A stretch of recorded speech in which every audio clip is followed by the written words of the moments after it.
जलवायु जलवायु क्या है? जलवायु कैसी है? जलवायु वर्गीकरण, जलवायु ऋतु वर्गीकरण, जलवायु संबंधी अन्य महत्वपूर्ण बिंदु। जलवायु किसे कहते हैं? पृथ्वी के चारों तरफ जो वायुमंडल की जो घटनाएं पाई जाती है उनको जलवायु कहा जाता है। अल्पकालीन घटना को मौसम और दीर्घकालीन घटनाओं को जलवायु कहते हैं। पृथ्वी के चारों ओर वायुमंडल की दीर्घकालीन घटनाओं को जलवायु कहा जाता है। जलवायु का निर्धारण 30 वर्षों की औसत दिशाओं के आधार पर किया जाता है। जलवायु कैसी है? राजस्थान की जलवायु उपोष्ण कटिबंधीय है। जब सूर्य की किरणें 0 डिग्री पर गिरती है तो उसको उष्ण कटिबंध कहते हैं। और जब सूर्य की किरणें 23.5 डिग्री उत्तरी अक्षांश और 23.5 डिग्री दक्षिणी अक्षांश में गिरती है तो इसको शीतोष्ण कटिबंध कहते हैं।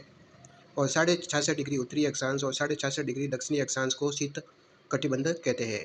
राजस्थान की स्थिति जो है, शीतोष्ण में 32 जिले आते हैं और उष्ण में बांसवाड़ा जिला आता है। जलवायु का वर्गीकरण, सामान्य वर्गीकरण और व्यक्तिगत वर्गीकरण। सामान्य वर्गीकरण के आधार पर जलवायु को 5 भागों में बांटा है, जिसका आधार वर्षा को रखा गया है। व्यक्तिगत वर्गीकरण में कोपेन, ट्रिवार्ता, थार्नवेट है। कोपेन ने जो जलवायु का वर्गीकरण किया, वनस्पति, वर्षा और तापमान के आधार पर किया। ट्रिवार्ता ने जलवायु का वर्गीकरण वर्षा के आधार पर किया है। और थार्नवेट ने जलवायु का वर्गीकरण तापमान और वाष्पीकरण की मात्रा पर किया है। अब हम बात करते हैं सामान्य वर्गीकरण की। राजस्थान की जलवायु को सामान्य आधार पर 5 भागों में बांटा जाता है, जिसका आधार वर्षा को माना जाता है। जलवायु 5 भाग: शुष्क कटिबंध जलवायु, अर्ध शुष्क कटिबंध जलवायु, उप आर्द्र कटिबंध जलवायु, आर्द्र कटिबंध जलवायु और अति आर्द्र जलवायु। तो 5 भाग है: शुष्क, अर्ध शुष्क, उप आर्द्र, आर्द्र और अति आर्द्र।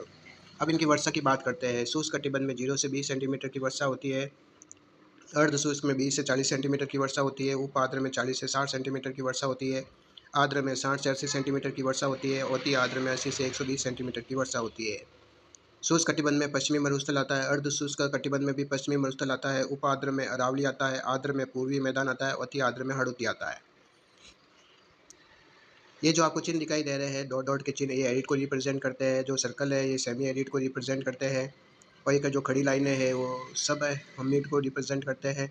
और ये डॉट वाले जो पॉइंट है वो हमीद को रिप्रेजेंट करते हैं। और बहुत ही छोटे छोटे जो बिंदु है, डैश डैश, वो वेरी हमीद को रिप्रेजेंट करते हैं। ये 5 भाग है। यानी सबसे ऊपर वाला भाग शुष्क मरुस्थल, उससे जस्ट नीचे वाला भाग अर्ध शुष्क मरुस्थल, तीसरा जो भाग है उपाद्र, चौथा भाग जो है आर्द्र और सबसे नीचे वाला भाग अति आर्द्र। अब हम बात करते हैं व्यक्तिगत वर्गीकरण में। सबसे पहले कोपेन का जलवायु वर्गीकरण। इस वर्गीकरण के आधार पर राजस्थान की जलवायु को 4 भागों में बांटा गया है, जिसका आधार वनस्पति, वर्षा, तापमान को माना गया है।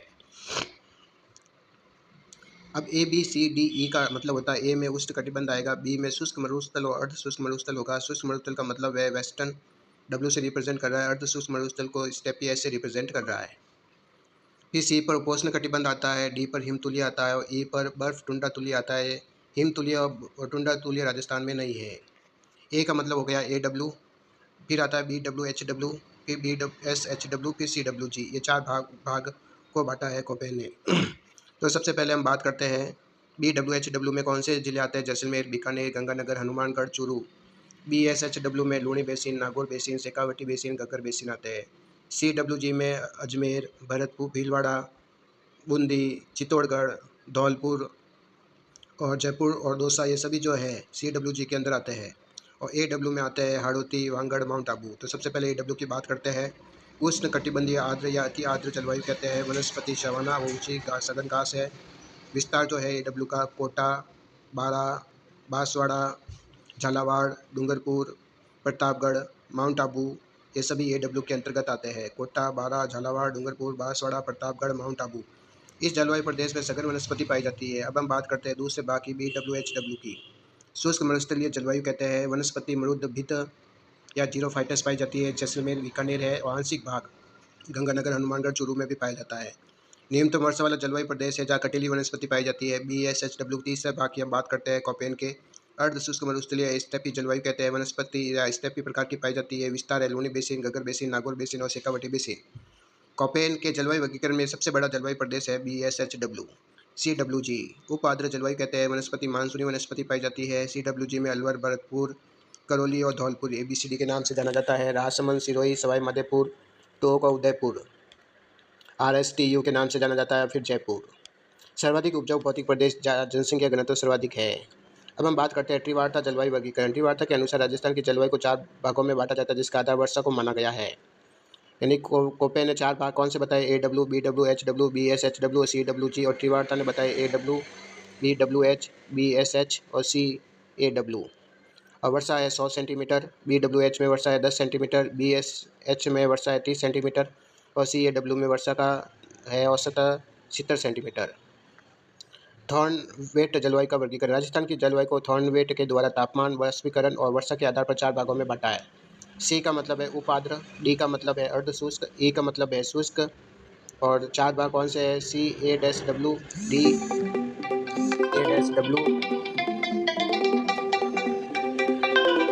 और DBW और DAW। तो 4 भाग कौन से हैं? जलवायु शुष्क, अर्धशुष्क है, विस्तार बीकानेर चूरू में है, जलवायु अर्धशुष्क है और विस्तार ABCD प्लस RSTU जयपुर में है, शेष भाग है। थारवेट का सबसे बड़ा जलवायु प्रदेश DAW है। अब आप चित्र में हम दिखाई दे सकते हैं कि 4 बड़े भाग हमें मिल रहे हैं। पहला भाग मिल रहा है EAD, जिसमें कौन से भाग आते हैं? शुष्क कटिबंधीय जलवायु के नाम से जाना जाता है जैसलमेर, बाड़मेर और जोधपुर। फिर DB-W में जलवायु है शुष्क, अर्धशुष्क, विस्तार बीकानेर, चूरू, गंगानगर और हनुमानगढ़ है। फिर DA-W में की जलवायु जो है वो अर्धशुष्क है, विस्तार ABCD plus RSTU plus Jaipur और प्लस शेष भाग है। और लास्ट में CA-W जो है जिसका जलवायु उपाद्र है, विस्तार हाड़ौती बूंदी को छोड़कर वांगड़ माउंट आबू है। तो थारवेट का सबसे बड़ा जलवायु प्रदेश जो है DA-W है। व्यक्तिगत जलवायु वर्गीकरण में सर्वाधिक मान्यता प्राप्त थारवेट का जलवायु वर्गीकरण है। सबसे ज़्यादा इसको इंपॉर्टेंस दी गई है थारवेट के जलवायु वर्गीकरण को। जलवायु ऋतु वर्गीकरण। ग्रीष्म ऋतु, वर्षा ऋतु, शरद ऋतु, शीत ऋतु।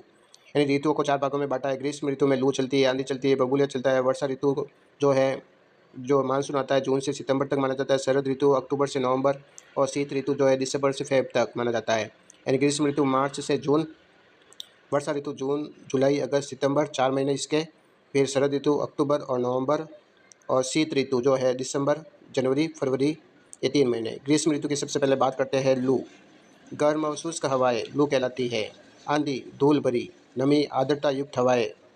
गंगानगर में सबसे ज़्यादा आंधियाँ चलती है 27 दिन तक। बबूलिया, धूल भरी चक्रवाती हवाएं। बबूलिया जो बीकानेर में सबसे ज़्यादा पाए जाते हैं। यानी लू सबसे ज़्यादा है बाड़मेर में, आंधी है सबसे ज़्यादा गंगानगर में और बबूलिया सबसे ज़्यादा पाया जाता है बीकानेर में। ग्रीष्म ऋतु की वह घटना जो तापमान को बढ़ाती है वो लू कहलाती है। ग्रीष्म ऋतु की वह घटना जो तापमान को कम करती है वो आंधी कहलाती है। ग्रीष्म ऋतु में सर्वाधिक गर्म महीना जून को माना जाता है। ग्रीष्म ऋतु में सर्वाधिक गर्म जिला चूरू है और स्थान फलोदी जोधपुर में है, बोरियावाली बीकानेर। राजस्थान में दैनिक तापांतर सर्वाधिक जैसलमेर में है। सबसे ज़्यादा दैनिक तापांतर जो सबसे ज़्यादा दिन में सबसे ज़्यादा तापमान रहता है वो जैसलमेर में है, 45 डिग्री से 25 डिग्री तक। राजस्थान में वार्षिक तापांतर सर्वाधिक जो होता है वो चूरू जिले में होता है। वर्षा ऋतु की अब हम बात करते हैं। शब्द की उत्पत्ति मौसम से हुई है। भाषा है अरबी, जनक है अल मसूदी। अर्थ मौसमी हवाओं की दिशा में परिवर्तन जो जल से स्थल की ओर होता है या ऋतु में परिवर्तन। मानसून का नाम है दक्षिण पश्चिमी मानसून, हिंद महासागर से उत्पत्ति होती है। मानसून की तिथियां, आगमन तिथि देश में और राजस्थान में। देश में आगमन होता है 1 जून से, राजस्थान में होता है 15 जून तक होता है। मुख्य भूमि है मालाबार तट, केरल है, बांसवाड़ा और डूंगरपुर है मुख्य तट। राजस्थान में निवर्तन तिथि देश में 31 अक्टूबर होती है, राजस्थान में 27 सितंबर तक होती है या 30 सितंबर। देश में मानसून सबसे पहले अंडमान निकोबार में 25 मई को पहुंचता है। देश में मानसून सबसे अंत में जैसलमेर में पहुंचता है 15 जुलाई को। मानसून की प्रकृति। मानसून का देरी से आना और समय से पहले लौट जाना। मानसून की शाखाएं। दक्षिण पश्चिमी मानसून, अरब सागरीय शाखा, पश्चिमी घाट, छोटा नागपुर, हिमाचल शाखा राजस्थान की संबंधित मानसूनी शाखा है। बंगाल की खाड़ी की शाखा, पूर्वी हिमालय, उत्तर विशाल मैदान की शाखा। राजस्थान में मानसून सबसे पहले अरब सागरीय शाखा हिमाचल शाखा से आता है। राजस्थान में मानसून सबसे पहले अरब सागरीय शाखा यानी हिमाचल शाखा से आता है। अरब सागरीय शाखा से राजस्थान में अधिक वर्षा नहीं होती है क्योंकि अरावली इसके समांतर है। राजस्थान में सर्वाधिक वर्षा बंगाल की खाड़ी की शाखा यानी उत्तर विशाल मैदान से होती है। पूर्वाई राजस्थान में बंगाल की खाड़ी से आने वाली पूर्वी मानसूनी पवनों को पूर्वाई कहा जाता है, जिनके द्वारा वर्षा मुख्यतः अरावली के पूर्वी भाग में होती है। मानसून का प्रभाव सर्वाधिक जो होता है वो सबसे कम। सर्वाधिक जिला झालावाड़ है, स्थान माउंट आबू है। सबसे कम जैसलमेर है, स्थान सम जैसलमेर है, 0 डिग्री वर्षा होती है। राजस्थान में औसत वार्षिक वर्षा 57.5 सेंटीमीटर है और मिलीमीटर में बात करें तो 575 मिलीमीटर है। मानसून का दिशा के अनुसार प्रभाव। मानसून के आगे के बढ़ने की दिशा। सर्वाधिक वर्षा वाला स्थान साउथ साइड में है, न्यूनतम वर्षा वाला स्थान जैसलमेर साइड में है। मानसून के दौरान की घटनाएं। मानसून प्रस्फोट जुलाई में होता है। मानसून का प्रतिच्छेदन अगस्त और सितंबर में होता है। मानसून निवर्तन होता है कार्तिक हीट। मानसूनी प्रस्फोट, मानसून के शुरू में होने वाली तेज वर्षा को मानसूनी प्रस्फोट कहा जाता है। इसका समय मुख्यतः जुलाई में होता है। मानसून प्रतिच्छेदन, मानसून प्रस्फोट के बाद 2-3 सप्ताह तक वर्षा का ना होना। इस समय मुख्यतः अगस्त या सितंबर में होता है। मानसून निवर्तन, मानसून के लौटने की घटना को कहा जाता है जिसका राजस्थान में लौटने का समय अक्टूबर नवंबर है जबकि भारत में नवंबर और दिसंबर में है। कार्तिक हीट, मानसून के निवर्तन के दौरान अचानक तापमान का बढ़ जाना अक्टूबर हीट या कार्तिक हीट कहलाता है। मानसून को प्रभावित करने वाली वैश्विक घटनाएं अल नीनो, ला नीना। अल नीनो क्या है? अल नीनो क्या है? गर्म जलधाराएं स्थिति जो है 3 डिग्री साउथ से 24 डिग्री साउथ के बीच पूर्वी प्रशांत महासागर। समय दिसंबर के अंतिम सप्ताह। प्रभाव: मानसून का देरी से पहुंचना है, कम प्रभावशाली होना। इस चाइल्ड और क्रिस्ट या यीशु का शिशु या महासागरीय बुखार कहा जाता है। अल नीनो को ला नीना ठंडी जलधारा को कहा जाता है। स्थिति पूर्वी प्रशांत महासागर है। समय दिसंबर के अंतिम सप्ताह है। प्रभाव: मानसून का समय पर आना और अधिक प्रभावशाली होना। नोड: ला नीना को अल नीनो की छोटी बहन कहा जाता है। ला नीना को शरद ऋतु: मानसून का निवर्तन अक्टूबर नवंबर या कार्तिक हीट। शरद ऋतु में मावट आती है। जेट स्ट्रीम पश्चिमी विक्षोभ जम्मू कश्मीर, पंजाब, हरियाणा, दिल्ली, यूपी और पश्चिमी राजस्थान। शीतकालीन वर्षा को मावट कहा जाता है। कहाँ से आती है? भूमध्य सागर से। किसके द्वारा? पश्चिमी विक्षोभ या जेट स्ट्रीम के द्वारा। कब होती है? दिसंबर और मार्च के महीने में होती है। कुल वार्षिक वर्षा का 10% है। प्रभाव क्षेत्र: राजस्थान का उत्तर पश्चिमी भाग, गंगानगर, हनुमानगढ़, बीकानेर और जैसलमेर है। मावट का लाभ सर्वाधिक गेहूं को होने के कारण इसे गोल्डन ड्रॉप्स भी कहा जाता है। शीतलहर: शीत ऋतु में हिमालय की ओर से आने वाली ठंडी हवाओं को शीतलहर कहा जाता है। दिशा है NE से SW की ओर। प्रभाव क्षेत्र: चूरू, सीकर, बीकानेर है। सबसे ज़्यादा चूरू में होता है। जलवायु संबंधी अन्य महत्वपूर्ण बिंदु: सम वर्षा रेखा: मानचित्र में वे काल्पनिक रेखा है जो एक समान वर्षा वाले स्थानों को जोड़ती है। प्रभाव: प्रमुख सम वर्षा रेखा 25 सेंटीमीटर सम वर्षा रेखा जो मरुस्थल को शुष्क और अर्धशुष्क के दो भागों में बांटती है। 40 सेंटीमीटर की सम वर्षा रेखा राजस्थान के को दो बराबर भागों में बांटती है। 50 सेंटीमीटर की सम वर्षा रेखा अरावली पर स्थित है जो पूर्वी मैदान व पश्चिमी मरुस्थल को अलग करती है। सम वायुदाब रेखा: मानचित्र में वे काल्पनिक रेखा है जो एक समान वायुदाब वाले स्थानों को जोड़ती है, जो आपको चित्र में अच्छी तरीके से दिखाई दे रहा है। तो इस तरीके से हमने जलवायु के बारे में, महत्वपूर्ण बिंदुओं के बारे में चर्चा की है। आपको आई होप आपको ये कंटेंट अच्छा लगा होगा जलवायु से संबंधित, जिसमें हमने जलवायु और जलवायु कॉपेन का वर्गीकरण, तीव्रता का वर्गीकरण, हार्नवेट का वर्गीकरण, सभी बिंदुओं के बारे में चर्चा की है। अगले वीडियो में हम लेकर आने वाले हैं अफवाह तंत्र को। तो चैनल पर बने रहना। अगर आपको कंटेंट अच्छा लगा तो चैनल को भी like and subscribe and share करना ना भूलें। Thank you so much for watching.